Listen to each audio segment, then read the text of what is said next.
wake up before the alarm. Not because you are rested, because the rent is due in 11 days.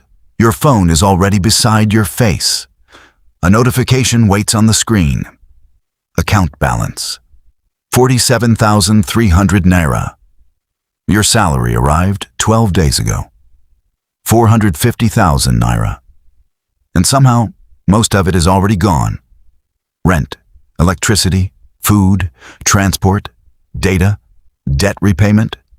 Nothing extravagant. Nothing obviously irresponsible. Just the cost of maintaining a life that requires your next salary to continue existing.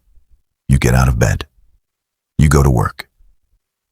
And somewhere between traffic and fluorescent office lights, you begin to understand the first uncomfortable truth about money.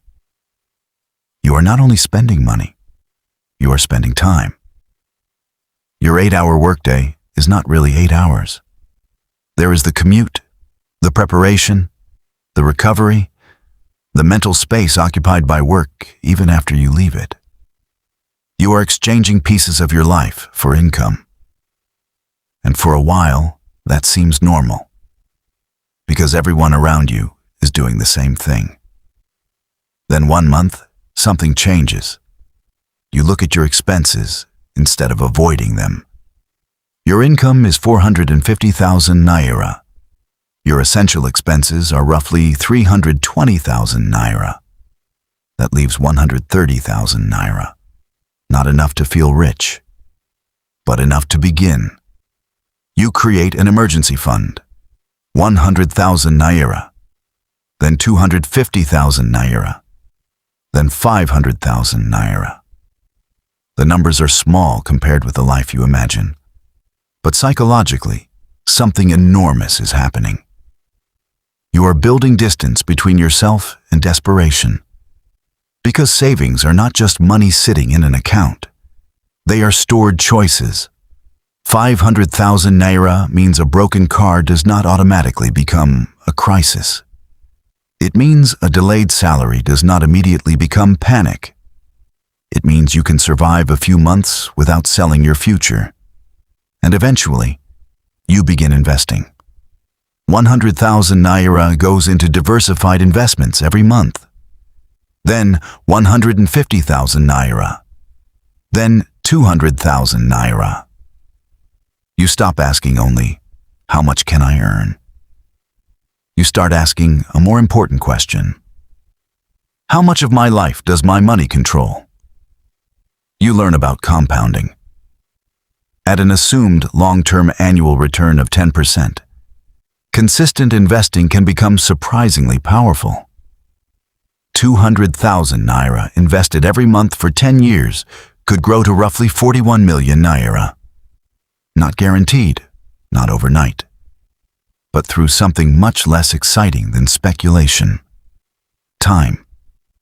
The money begins working while you sleep, and that changes the meaning of a salary. Your salary is still important, but it is no longer your only source of financial survival. You now have cash reserves, investments, assets, and eventually, income that does not require you to personally be present for every naira earned. This is where the psychology of money becomes more interesting, because your lifestyle begins to change, not necessarily upward, sometimes sideways. You could upgrade your phone, move into a more expensive apartment, buy the car everyone notices, and you can afford some of it.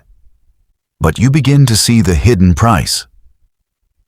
A 150,000 naira monthly lifestyle upgrade is not simply 150,000 naira. It is 1.8 million naira every year. And if that expense becomes permanent, it demands permanent income. The larger your lifestyle becomes, the more tightly your future becomes attached to your job. Comfort can quietly become a financial obligation. So you make a different decision. You buy back time. You pay for convenience when it genuinely gives you hours back. You automate investments. You eliminate expensive debt. You build systems. You choose assets that can compound. You stop trying to look wealthy and start trying to become difficult to control. Then one afternoon, something happens that would have terrified you years earlier. Your employer announces layoffs. The office becomes silent. People start whispering. Phones begin ringing. But you sit there differently, not because you do not care, because you have options. Your emergency fund can cover several months. Your investments continue existing. Your expenses are controlled. Your income is no longer the only structure holding your life together. And suddenly, money feels different. Not luxurious, not glamorous, quiet. You realize financial freedom was never really about owning everything you wanted. It was about reaching the point where you could refuse what you did not want. You can leave a toxic job, take 6 months to learn something new, move closer to family, start a business, work fewer hours, say no to an opportunity that pays well but costs too much of your life. This is the hidden function of wealth. It creates space between pressure and decision.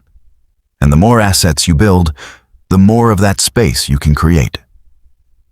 Maybe one day your portfolio reaches 25 million naira, then 50 million naira, then 100 million naira. The numbers are meaningful, but the real transformation happened long before the numbers became impressive. It happened when you stopped measuring wealth by what money could buy, and started measuring it by what money could allow you to refuse. Because a mansion can give you comfort. A luxury car can give you status. A larger salary can give you options. But none of them automatically gives you control. Control comes from ownership. Ownership of assets, ownership of your time, ownership of your decisions. And eventually, you understand something that was invisible when you were younger. The richest person in the room may not be the person wearing the most expensive watch. It may be the person who can leave whenever they want.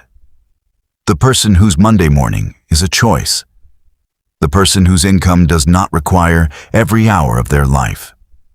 The person who has built enough financial distance to say, I don't have to. That is the wealthiest thing you can own. Not more things, not more status, not even more money. A life that belongs to you.